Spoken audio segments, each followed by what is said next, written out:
Tapi namanya kita tugas, nama kita sebagai patriot Indonesia, kita siap menghadapinya.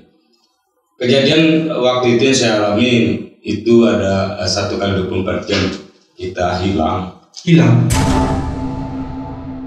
Oh itu patah kaki saya waktu itu.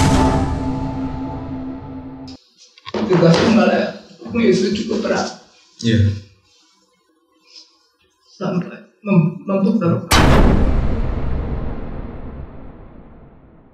Assalamualaikum warahmatullahi wabarakatuh. Salam sejahtera bagi kita semua. Sungguh enak si ikan salai digulai dengan ikan baung. Berhubung host kita sudah pindah ke Balai, terpaksa Pak Ari yang turun gunung. Jadi kawan-kawan semua, kita hari ini akan bercerita tentang bagaimana peringatan 20 tahun ya Mangalagni di Republik Indonesia ini. Tanpa terasa memang perjuangan kawan-kawan di level tapak di dalam pengendalian kebakaran hutan dan lahan di Indonesia, khususnya di Jambi ini sudah berjalan 20 tahun. Nah, 20 tahun ini bagi saya kenangan-kenangan saya langsung kembali mengenang 20 tahun di mana saya waktu itu di Serolangun merekrut kawan-kawan dari lapangan, dari desa-desa untuk masuk Mangalagni. Tanpa terasa rupanya sudah 20 tahun yang lewat itu terjadi.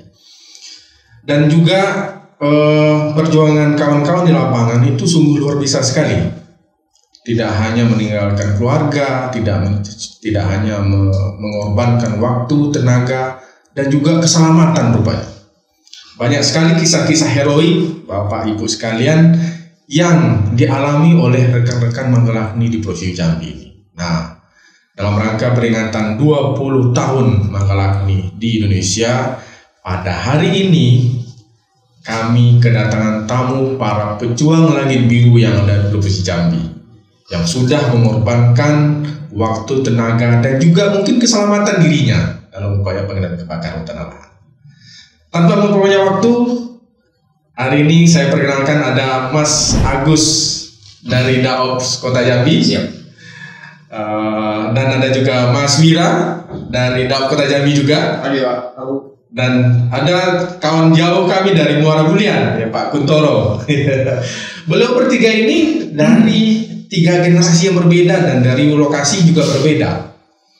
Dari pertama yang paling senior mungkin Mas Agus yang di Kota Jambi mulai dari tahun 2002 dan Pak Kun ya setelah itu, dan ada generasi mudanya yaitu Pak Wira Wijaya yang masuk di tahun 2012 di tahun Bukit Tempurung.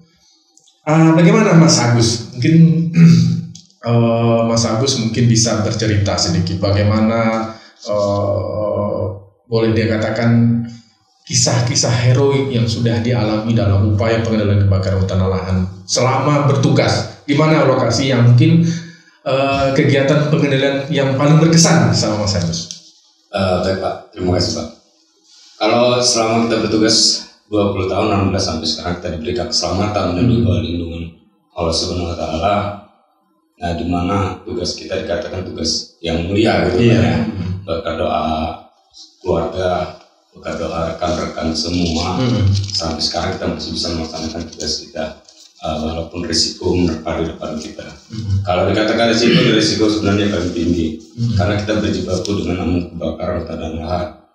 Nah, bukan apinya hanya kita hadapi, asapnya pun lebih potensinya lebih tinggi untuk kesehatan kita. Tapi namanya kita tugas, nama kita sebagai patriot Indonesia, kita siap menghadapinya. Kejadian waktu itu yang saya alami itu ada 1 kali 24 jam kita hilang Pak. Pada saat itu kita sedang melaksanakan pemadaman di Desa Parit, Kecamatan Sungai Belam.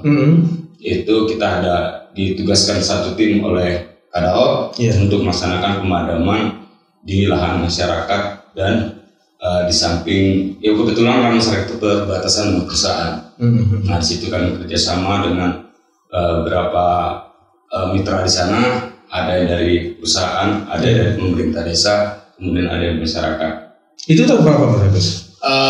Seingat saya itu di tahun 2004 Pak. 2004. Berarti masih umur 2 tahun lah mengalami ya. Oh siap, ilmu kita masih minim pada saat itu. Iya. Tetapi kita sudah dibekali dasar-dasar untuk menghadapi situasi yang darurat.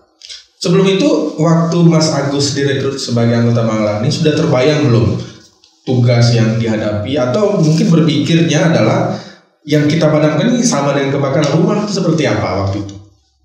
Waktu itu kita belum terbayang sih. Yang kita harapkan itu pada saat itu bahwa kita baru tamat sekolah. Oh iya. Baru tamat sekolah, dikasih kerjaan, kita sudah senang hati Alhamdulillah. Wah, kita dikasih kerjaan loh. Yeah. Pada saat itu. Tapi ada para senior kita sudah menyampaikan bahwa pekerjaan kalian itu kalian memadami api. Memadami api pada saat itu kita masih diwajibkan untuk di hutan kawasan. Terbayanglah sama kita, pons kayak gini. Tetapi kita tetap dibekali SOP-nya untuk pada saat kita di lapangan gimana menghindari resiko itu biar kita bisa mengantisipasi resiko apa kita dapat. Itulah dari kita sudah mempersiapkan jalur evakuasi, kemudian kita sudah tahu lokasi seperti apa, kemudian kita bisa prioritaskan yang telah disampaikan, utamakan keselamatan diri. Jadi tahun 2004 itu gimana kejadiannya Mas Agus? Jadi tahun 2004 itu kebetulan kita pemadaman di wilayah Desa Parit, Kecamatan Sungai Gelam, kita ditugaskan oleh Kadaop. Nah kebetulan pada saat itu tim sudah menyebar kemana-mana, kita ditugaskan berempat dengan jumlah perlengkapan yang dikatakan bukan untuk 4 orang pada saat itu. Karena anggota berkurang, sudah berapa tempat kebakaran, kita jalankan tugasnya. Jadi waktu itu banyak lokasi yang kebakaran juga gitu ya? Ya, di tempat lain. Maka kita ada yang ditugaskan hanya berempat, dengan peralatan kita bawa seharusnya untuk 8 orang. Nah, tugas kita pada saat itu kita membantu masyarakat. Hitungan kita, harapan kita 2 hari lagi pekerjaan kita selesai. Pada saat itu kita ada 4 orang, kita berjibaku situ bergabung pemadamannya. Kemudian mendadak api muncul setinggi di atas 10 meteran. Ditambah lagi dengan angin kencang. Nah pada saat itulah kita coba berpikir lagi, kita mau kemana? Kita pecah jadi 2 tim. Jadi dari 4 orang ini bagi 2 lagi? Bagi 2 lagi. Jadi 2 orang gitu ya? 2 orang. Nah kebetulan pada saat itu ada Pak Arbain, kemudian Pak Misweri Ardotif, dan Pak Ronald Lubis. Nah pada saat itu saya sebagai dan timnya. Nah pada saat itu lucunya saya ada paling junior, umur saya paling kecil. Nah Pak Arbain itu kelahiran 78, saya kelahiran 3, Ronald 80. Dia bisikan, yuk kita masuk berdua, 2 orang keluar. Itu sudah ada hasil perembukan bahwa 2 orang yang keluar itu pertama menyelamatkan diri dan menyelamatkan peralatan kita yang ada di luar. Nah sementara si Ronald bisikan saya, yuk kita masuk, tanpa pikir panjang lagi kita sudah masuk kayak gitu. Tapi pada saat itu kita sudah punya ilmu yang disampaikan oleh para senior. Jika kalian menyelamatkan diri di dalam, selamatkanlah dirimu di tempat yang sudah terbakar. Karena kemungkinan dia akan bakar besar yang kedua kali itu kecil kemungkinan. Karena sudah habis bahannya. Nah disitulah kita menyelamatkan. Kejadiannya sore kita pecah. Sore. Arbain sama Pak Misweri keluar bawa mesin kita. Itulah kita dibilang namanya orang kuat ya, orang perkasa gitu. Hanya dengan 2 orang bisa 1 mesin, selang ada hampir 15. Kuat bawa itu gitu ya? Itu bisa terbawa gitu. Cuma tetap ada tinggal selangnya, selang kirimnya berapa roll gitu. Karena utama kita ada yang bisa diselamatkan, termasuk selamatkan diri. Nah sementara saya sama Ronald ke dalam menyelamatkan 1 mesin kita, 1 lagi dengan selang ada sekitar 20-an lebih. Jadi ke dalam itu misinya untuk menyelamatkan mesin yang tertinggal sama selang yang tadi masih ada 20 lagi? Iya. Oh gitu. Sudah itu juga sih, di dalam kan sudah kita prediksi kita akan larinya kemana. Karena di dalam itu jarak kurang lebih sekitar 1 kiloan lebih kita dari titik terakhir ke titik kita penyelamatan. Itu lahannya sudah bersih, sudah bersih terbakar. Sudah terbakar semua. Ya, dari sisiran awal kita gitu. Karena kan di sana apinya posisinya loncat-loncat. Yang tidak disangka apinya keluar dari hutan. Langsung tinggi, langsung apinya kayak mana katakan badai lah gitu. Ekstrim ya. Ekstrim gitu. setelah dapat kejadian itu kita yang orang gua di luar melapor ke kawan kita waktu itu ada Pak Sartono di lahan di desa Rangerang. Kebetulan bersebelahan itu, bersebelahan dengan akses yang agak lumayan lah gitu. Nah kawan kita 2 orang ini ya katakan nangis lah ya, nangis bahwa kami hilang. Karena kontak putus pada saat itu Pak, tidak ada komunikasi apa nggak ada. Nah lapor sambil nangis, bergeraklah tim dari luar. Coba itu sekira jam berapa ya Mas? Jam berapa itu tim ketemu dengan tim yang lain di luar lokasi itu jam berapa kira-kira? Itu sore itu jam malam mungkin. Sampai malam Pak. Oh. Jadi sampai malam tuh tetap kita dicari informasinya. Wah kita di dalam tuh gimana? Nah selesai itu yang kita pikirkan mereka selamatkan diri. Yang kedua kita lapar.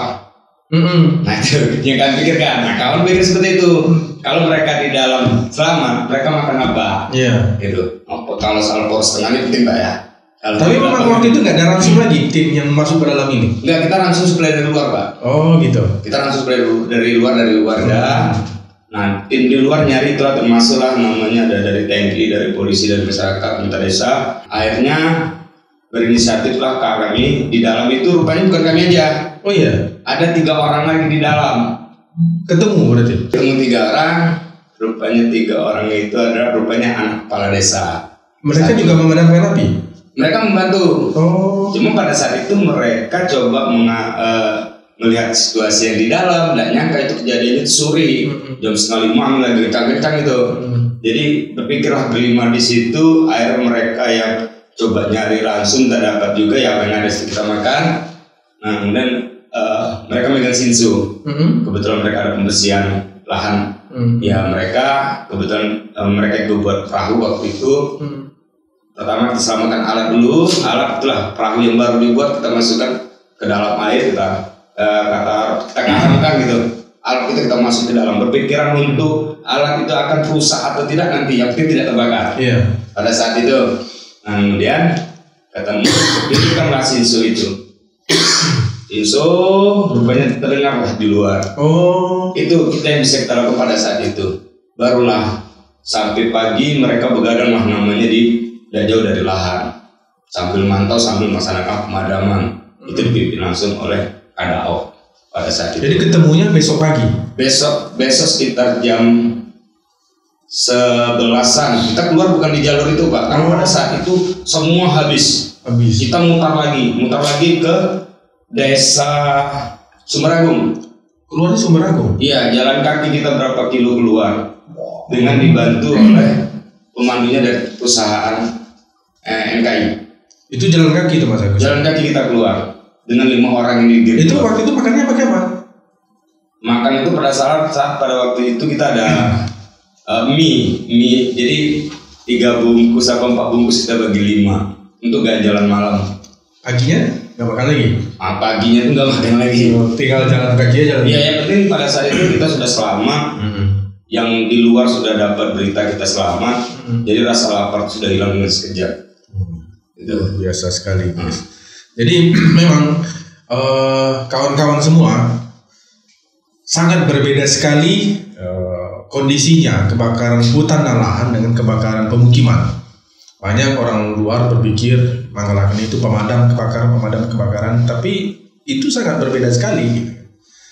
Konsep musuh yang kita hadapi itu sangat berbeda sekali. Alam dan bangunan itu 2 hal yang sangat berbeda. Seperti yang Mas Agus ceritakan tadi, situasi-situasi yang berubah seketika itu seringkali dihadapi oleh kawan-kawan lapangan. Tiba-tiba angin kencang, tiba-tiba arah angin pun juga berbelok kemana kita tidak dari situ. Dan itu kondisi-kondisi yang luar biasa yang dihadapi oleh Yayasan Manggalakni di lapangan, dan kondisi-kondisi ekstrim tadi tanpa ransum. Jadi itu jalan kaki saya terbayang itu dari Palit sampai ke arah-arah sampai ukurannya di Sumeragung. Iya, berputar ya. Nah kita di api terakhir itu misi kita adalah menyelamatkan tidak jauh dari pemukiman masyarakat. Itu prioritas waktu itu mengamankan ke arah ke pemukiman masyarakat. Iya, jangan sampai api ini masuk ke pemukiman masyarakat. Masuk ke perumahan masyarakat gitu. Iya. Itu kita, makanya kita coba masih standby kawan di sana sampai malam hari. Luar biasa. Itu yang senior tadi yang melakukan pemadaman pada tahun 2004 ya Mas Altas ya. Waktu itu umur Manggalaksi mungkin masih setahun atau 2 tahun lah boleh diangkat. Nah, bagaimana dengan generasi muda yang waktu itu yang baru, Mas Agus waktu itu baru tamat sekolah ya? Baru tamat sekolah. Mas Wira waktu itu masuk Manggalaksi baru tamat sekolah juga? Sekitar 3 tahun tamat. 3 tahun tamat. 3 tahun tamat direkrut masuk di Bukit Tempurung. Bukit Tempurung ya waktu itu tahun 2012. Gimana Mas Wira, cerita heroiknya bagaimana? Atau cerita yang pemadaman yang seperti apa yang Mas Wira alami yang sampai sekarang masih teringat dan mengharukan lah pokoknya, gimana? Kalau momen ini Pak, yang paling berkesan mungkin semua pemadaman berkesan bagi saya. Iya. Ada dapat pengalaman baru, ada dapat ilmu baru. Kalau di PKO dari abang-abang senior ini semua dari daun-daun yang lebih luar daripada kita. Tapi yang paling saya merasa ingat dan heroik kata Bapak tadi itu di tahun 2015. 2015. Berarti 3 tahun ya? Masuk Manggalaksi? Ya, 3 tahun dalam 4 tahun saya ada di Manggalaksi. Bukit Tempurung tepatnya. Pada 2015 bulan 10 itu kami di BKO kan ke daerah operasi Kota Jambi Pak, di Muara Jambi Pak. Oh, waktu itu padahal Bukit Tempurung posisinya kan cuma Tanjung Jabung Timur dan Barat ya? Ya, itu daerah operasi kita kan 2 kabupaten, Tanjung Timur dan Tanjung Barat. Pada tahun 2015 itu memang kebakaran luar biasa di mana-mana Pak. Oh iya, betul. Ya. Tapi di tempat kita pun sebenarnya itu kebakaran luar biasa. Di sana sini di beberapa titik itu ada. Mungkin karena pimpinan kita lebih tahu di mana daerah yang diprioritaskan terlebih dahulu buat akses penerbangan waktu itu. Jadi BKO-kanlah kita ke daerah Muara Jambi, prioritas awal di situ. Jadi ketika kita di sana itu di BKO-kan di desa Pematang Raman, Pak. Pematang Raman, Kumpe ya? Kumpe Ilir itu. Sekitar 4 atau 5 harian waktu itu. Dari Bukit Tempurung ada sekitar 7 atau 8 orang waktu itu kita bagi ke sana ke Pematang Raman. Di hari kelima kita mau pulang Pak rencananya. Iya. Udah selesai di sana dan ramai sih Pak di sana Pak. Ada dari dalam kota, ada Bulian, ada Tempo, karena kita posisi BKO, ada juga anggota TNI, anggota BRIMOB semua di sana. Nah, pada hari itu kita mau melakukan urusan pergantian tim. Jadi pulanglah tim saya waktu itu Pak. Pulang dengan menggunakan troli atau kereta logging itu yang bawa kayu itu loh. Jadi hanya akses itu yang bisa kita lewati. Kalau jalan kaki itu udah berkilo-kilo Pak. Kita waktu itu kalau nggak salah di kilometer 20 ke dalam. Jadi hanya motor tidak masuk, mobil apalagi. Jalan kaki kan susah, tapi itu akses yang paling bisa kita pakai Pak waktu saat itu. Singkat cerita, setelah pulang pemadaman itu siang menjelang sore kita pulang terlebih dahulu daripada tim sebelumnya, dikarenakan kita mau pergantian tim. Sembari jalan pulang itu karena naik kereta itu Pak yang biasa kita pergi pakai yang besar panjang, lebih aman sebenarnya. Karena kita cuma beberapa orang saja, dia pakai yang kecil. Pulang ya ini di luar kontrol kita sih Pak sebenarnya. Kalau mungkin kita lagi melakukan pemadaman, kita lebih safety segala macam itu udah kita perhatikan. Ya ini namanya resiko yang kita hadapi tidak selama di pemadaman saja, selama kita berproses, selama kita di jalan, itulah yang bisa kita dapatkan. Ketika di rel itu mungkin nggak tahu kenapa, karena sebenarnya rel itu udah tidak layak lagi Pak sebenarnya. Oh iya. Ya, banyak bantalan-bantalan yang lepas. Mungkin ada sanggahan atau sambungan rel itu yang nggak duduk lagi. Jadi kalau itu terbalik. Ya, waktu itu di atas itu berlima. Satu roli itu? Iya, ada operator dari perusahaan itu yang bantu. Terus kawan-kawan kita dari BTP Bukit Tempurung itu ada 3 orang di belakang. Saya kebetulan di depan pada saat itu. Jadi teman-teman yang di belakang sama operator itu kayak ini Pak, kayak kepental gitu. Udah balik gini, yang lain pada kepental. Nah ini nasi saya, mungkin nasi pada hari itu kaki saya Pak sebelah kanan di telapak khususnya di sini itu masuk ke bantal rel. Iya. Pas ketika masuk baru diantar lagi dengan kereta yang tadi itu. Jadi kalau posisi kita paling depan, kita jatuh dilindas lagi sama rel belakang sama lori di belakang kita. Lori patah kaki saya waktu saya. Patah. Jadi itu posisi masih jauh dari perkampungan atau gimana? Lokasi kejadian? Kalau lokasi kejadian jauh sih Pak. Masih jauh ya? Perkampungan. Tapi ada itu yang terdekat itu mes perusahaan. Mes perusahaan itu sekitar 3 atau 4 kilo lagi dari titik saya jatuh itu. Pas dibuka sepatu itu darah udah kayak buka ya kan gitu. Karena ada yang sobek kan. Iya. Ada buka sepatu, buka kaos kaki, langsung muncrat kata teman-teman saya udah nggak sanggup lagi ngeliat ya Pak. Iya. Pada saat itu, tapi udah bilang nih, ini patah.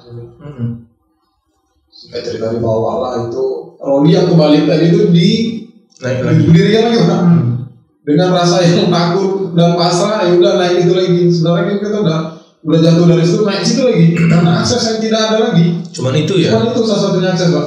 Kalau mungkin digotong sama kawan-kawan, sampai jam berapa saya ada diselamatkan. Singkat cerita nyampe ke mes itu Pak, dipanggil lah sementara mantri dari desa. Saya sekitar 1 jam mungkin menunggu Mantri datang. Mantri itu nyebrang. Ini akses air loh Pak. Nyebrang pakai perahu lagi dari akses desa. Sekitar 1 jaman lagi. Jadi saya ditanganin awal dulu dengan mantri, dijahit luarnya saja kata dia gitu, untuk pendarahan yang tidak luar biasa lagi. Bawalah saya ke rumah sakit di Jambi, Pak, di kota Jambi. Itu kejadian pagi atau siang ya? Siang. Sampai di kota Jambi jam sore. Saya kalau nggak salah sih itu 3-4 jam perjalanan. Baru sampai kota Jambi ya? Iya. Waduh. Saya baru ditangani di rumah sakit dan semua dicek, dibersihkan, dirongsen. Hasil rongsen ya memang patah Pak. Ya? Alhamdulillahnya pada saat itu saya bersyukur sekali dengan semua stakeholder yang ada, terutama Satgas Pak, pada saat itu Satgas Karhutla dengan sangat sigap membantu kita di lapangan. Dengar kejadian kita, orang itu udah standby dulu di rumah sakit. Udah menunggu kita untuk melakukan penanganan cepat ya. Penanganan secepatnya. Terus besok saya langsung dioperasi Pak.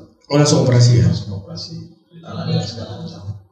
Saat ini ada keluhan lagi terkait kondisi kesehatan kaki itu. Kalau kondisi kesehatannya ya memang nggak bakal sempurna lagi sih Pak. Oh iya. Ya. Berarti boleh dikatakan cacat tetap ya kalau gitu. Iya tetap. Kalau untuk di ibaratnya kayak kehidupan sehari-hari masih bisa. Normal-normal saja Pak. Tapi ketika ada momen bangun tidur kayak kita jalan terlalu lama itu udah mulai sakit. Oh gitu ya. Makanya saya udah berapa kali melakukan treatment juga kayak fisioterapi, tradisional juga sudah. Memang karena kondisinya ini belum tidak bisa kembali normal. Tapi tahun 2015 itu Satgas Provinsi sudah ada dan sudah mulai aktif dan ikut juga membantu kita di lapangan ya? Ya, alhamdulillah sudah mulai aktif pada saat itu Pak. Nakes juga sudah siap pada saat itu. Ini masa itu 2004, 2015. Nah, kejadian yang baru-baru ini yang sangat heroik itu sampai ke tingkat nasional juga di yang kawan-kawan melihat itu adalah kejadian di Morabulian ya Pak Kun ya. Iya. Dan saya pun waktu itu masih bertugas di Morabulian waktu itu Pak. Kalau cerita tentang ini saya memang langsung terharu sebenarnya karena kondisinya saya di situ dan saya melihat sendiri kondisinya seperti apa. Tapi mungkin Pak Kun dulu bercerita bagaimana kronologis kejadian waktu almarhum Pak Asmara melakukan pemadaman di Tahura Sultan Tasaifuddin atau Tahura Senami di Morabulian. Gimana Pak Kun? Jadi begini Pak, hari itu hari Kamis Pak. Kamis ya. Hari Kamis tanggal 22 Agustus 22 Agustus 2019 Pak. ya. Jadi waktu itu kami dipimpin oleh Pak Renaldi sebagai pengawas. Jadi kami diperintahkan menjalankan tugas untuk melakukan pemadaman di hutan Tahura.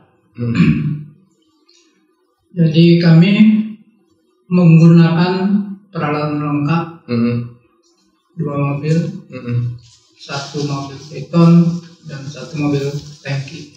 Karena nggak ada sumber air di lapangan waktu itu Pak Kun ya. Kenapa bawa tangki? Iya, karena waktu itu memang di tahun 2019 itu Pak, memang lagi musim kemarau. Jadi sumber air memang sulit untuk kita temukan. Jadi kami berinisiatif waktu itu, sebelum melakukan pemadaman kami sudah menyiapkan air. Karena di waktu musim kemarau memang sumber air itu memang sulit untuk ditemukan. Jadi kami berinisiatif untuk menyetok air di dalam mobil tangki. Jadi itulah tugas kami, yaitu melakukan pemadaman yang diperintahkan oleh Kadaop. Kami berjumlah kalau nggak salah 8 orang. 8 orang. Yang berangkat. 8 orang itu sekitar jam 1-an kami berangkat dari Daop. Sampai di lokasi kebakaran itu dalam perjalanan itu sekitar setengah jaman lah, karena dia nggak terlalu jauh Pak. Jadi sesampai di situ kami menyiapkan peralatan, kemudian kami melakukan pemadaman, yaitu melakukan pemadaman secara langsung.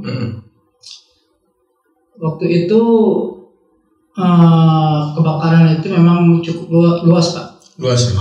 Cukup luas. Kemudian setelah kami melakukan pemadaman, dibantulah dengan TNI Polri dan BPBD yang ikut bergabung bersama kami. Selama hampir setengah jam, api itu sanggup kami padamkan dengan menggunakan stok air yang ada di mobil tangki. Jadi setelah api itu padam, kebetulan memang air yang ada di mobil tangki itu habis Pak. Habis. Jadi kami berusaha untuk mengisi lagi, karena masih ada 1 titik api lagi yang masih menyala apinya. Itu yang harus kami padamkan lagi. Kemudian saya bersama almarhum itu menggunakan sepeda motor. Jadi waktu itu si almarhum ini dia lagi bercerita setelah melakukan pemadaman. Dia bercerita dengan potensi lain, gitu Pak. Jadi selama dia bercerita, saya panggil, saya bilang, Pak As, mau ikut ini enggak, nyari sumber air? Oh iya kata dia kan, kalau mau ikut kita boncengan pakai motor. Berarti motornya sebelumnya Pak Kun yang pegang? Enggak. Pak As. Karena yang mobil tadi sudah duluan. Jadi tinggal kami berdua di situ. Jadi ayo kata dia kan. Setelah naik di sepeda motor itu tidak lama, kira-kira berapa menitan lah itu kan. Itu kan waktu itu angin cukup kencang Pak di lokasi pemadaman itu. Jadi kami pelan itu jalan pakai motor itu, tidak, ya namanya badan sudah ini ya, capek Pak ya. Jadi buyur. Tiba-tiba ada kayu. Kayu itu kalau diposisikan itu sebelah kanan. Jadi tinggi Pak, kayu itu sekitaran mungkin 10-15 meteran mungkin tingginya. Kayu itu memang sudah lama kayaknya, kayu hutan mungkin ya, kayu lama. Jadi waktu itu kami tidak tahu, mungkin di bawah batang kayu, bongkot, kita bilang bongkot dengan akar-akar itu, mungkin sudah dimakan api. Dimakan api. Jadi pas angin kencang itu dia roboh. Kebetulan kami lewat. Betul kami lewat, robohnya mengarah ke kami. Mengarah ke kami. Itulah sempat kami refleks juga Pak. Waktu itu kami terdengar bunyi kerak, kayu itu merobohkan. Jadi kami lihat ngarahnya ke kami kayu itu. Jadi waktu itu kami terjerit Pak. Terjerit, memang sempat kami melakukan penangkisan gini Pak. Jadi kami berdua itu melakukan penangkisan gini. Si almarhum juga kayak gini. Jadi yang untuk ngegas yang sebelah kanan itu dilepasnya karena jadi dia tinggal megang stang sebelah kiri. Jadi nggak sempat ngegas lagi karena dia refleks sudah kayak gini nangkis kan. Kami itu tiba-tiba ya memang saya sendiri Pak yang mengalami itu. Kejadian itu saya nampak, cukup jelas saya nampak kalau kayu itu memang arah ke kami. Saya sudah pasrah Pak waktu itu karena robohnya itu saya perkirakan mengenai saya. Jadi saya pasrah, sudah pasrah. Jadi ya waktu itu dia patah dulu Pak. Waktu dia roboh gini patah.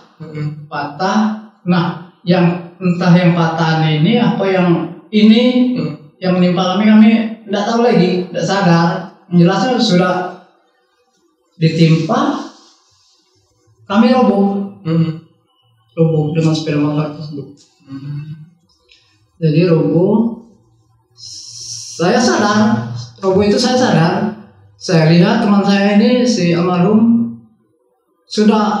darah sudah banyak tumpah di tanah. Mengenai sebelah sini Pak. Jadi si almarhum ini pas tergeletar di situ dengan sepeda motor. Jadi saya mengejar kawan saya Pak yang menggunakan mobil tadi karena mereka sudah duluan. Jadi kebetulan si Edwin yang driver mobil itu melihat saya dari kaca spion kan, saya manggil gini. Jadi mereka itu bingung kan apa. Jadi kami bertiga ngangkat ke mobil dengan dibantu ada satu TNI yang berani yang mau membantu kami. Langsung kami bergerak menuju rumah sakit. Ya pasca itu saya sudah diberitakan waktu itu. Seingat saya waktu itu saya ditelepon oleh kawan-kawan yang melakukan pemadaman kalau ada kecelakaan. Kami langsung merapat ke simpang Sridadi. Simpang Sridadi. Untuk mengawal kendaraan sampai ke rumah sakit Hamba. Jadi semenjak kejadian itu saya baru sadar Pak. Saya sadar kalau memang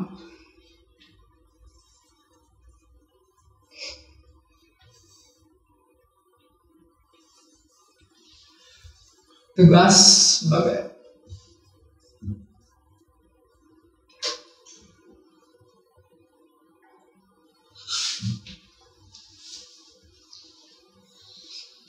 tugas kembali itu cukup berat. sampai mempertaruhkan.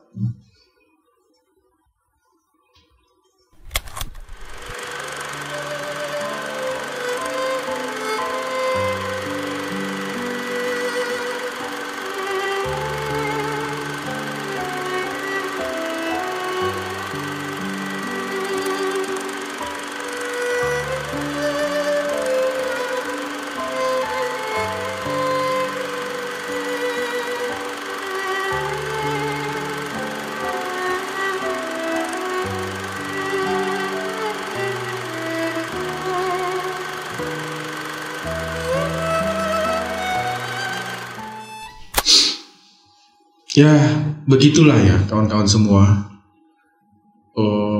Pak Kun dan saya pun kalau bercerita dan mendengar dan mengulang lagi cerita ini pasti haru.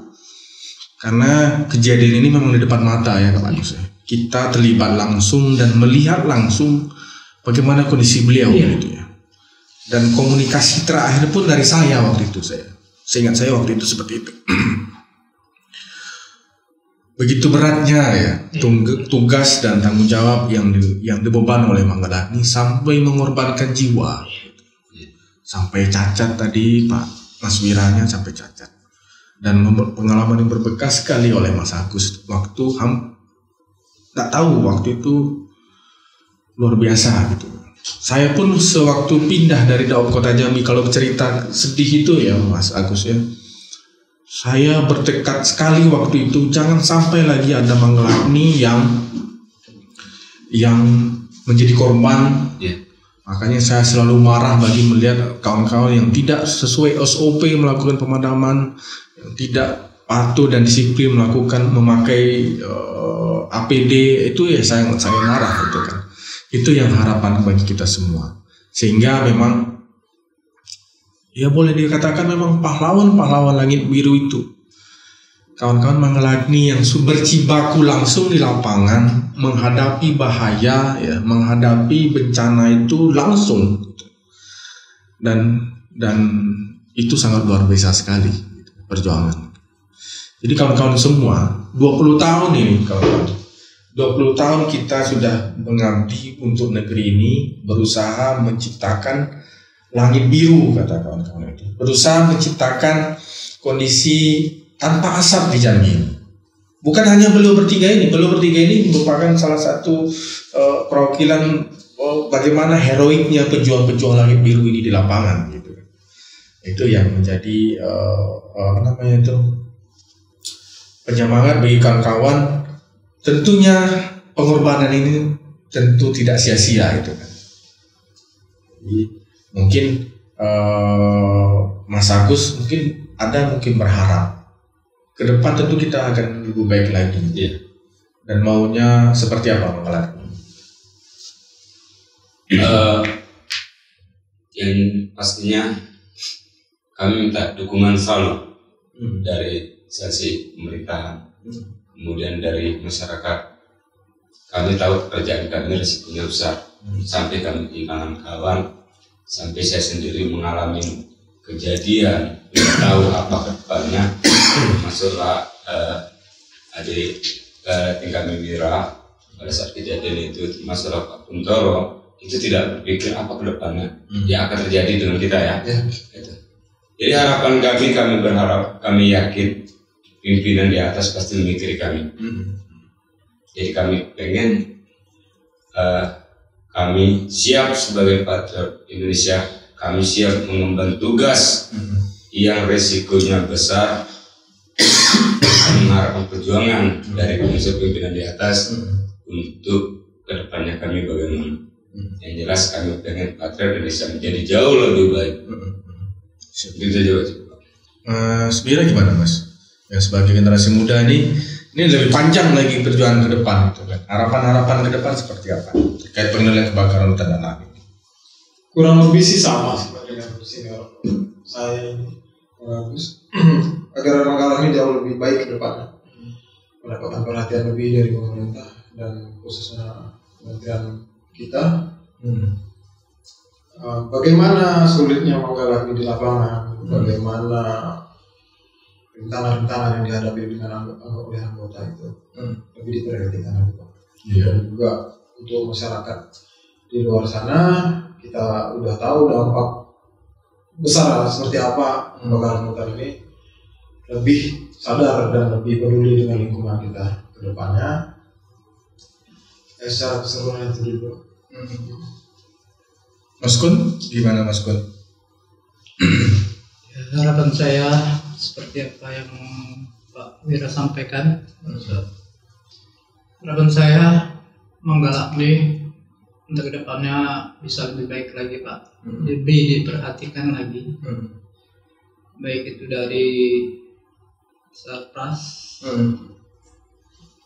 lebih ditingkatkan lagi, ke harapan saya. Kemudian lebih dikenal orang lagi Pak. Iya. Lebih dikenal orang banyak. Jadi tugas menggalakni itu memang cukup berat, beresiko. Jadi harapan saya ke depannya ya pemerintah kita lebih memperhatikan. Termasuk tadi sinergitas ya Pak. Kita sepakat itu ya. Sinergitas antara Mangragni dengan pihak-pihak lain yang sudah terjalin ini semoga semakin solid ya. Baik dalam upaya pengendalian maupun dalam kegiatan pencegahan. Dan pesan kami berempat itu juga tentu kepada masyarakat ya. Jangan sampai lagi kita membakar yang menimbulkan dampak. Dampak kebakaran hutan dan lahan itu bukan hanya ekonomi saja, ekologi saja, tapi juga berdampak jiwa dan keselamatan bagi rekan-rekan yang menjadi pejuang di lapangan dan juga menjadikan korban bagi pihak-pihak lain yang tidak berdosa. Kan itu ya, sepakat kita. Jadi rekan-rekan semua, perjuangan Mas Agus, Mas Wira dan Pak Kuntoro dan 270 orang Mangragni di Provinsi Jambi, harapannya sama. Berharap upaya pengendalian kebakaran hutan dan lahan kita bisa melakukan secara bersama-sama dan tidak akan ada lagi kejadian kebakaran hutan dan lahan, kan itu ya? Iya, betul. Sehingga tugas kita cukup pada fase pencegahan saja. Kita mendeteksi dini, memberikan peringatan dini, sosialisasi dan penyadaran kepada masyarakat. Upaya kita untuk menciptakan bumi yang lebih bersih dan lingkungan yang lebih hijau itu tentunya. Dan di dalam momen 20 tahun Mangragni ini, tentu semua kita berharap Mangragni bisa lebih baik lagi, Mangragni lebih bisa melakukan tugas dan foksinya, tugas pokok dan fungsinya semakin lebih bagus, solid dan lebih baik lagi, sehingga kegiatan-kegiatan pengendalian kebakaran hutan dan lahan di lapangan bisa dilakukan secara optimal.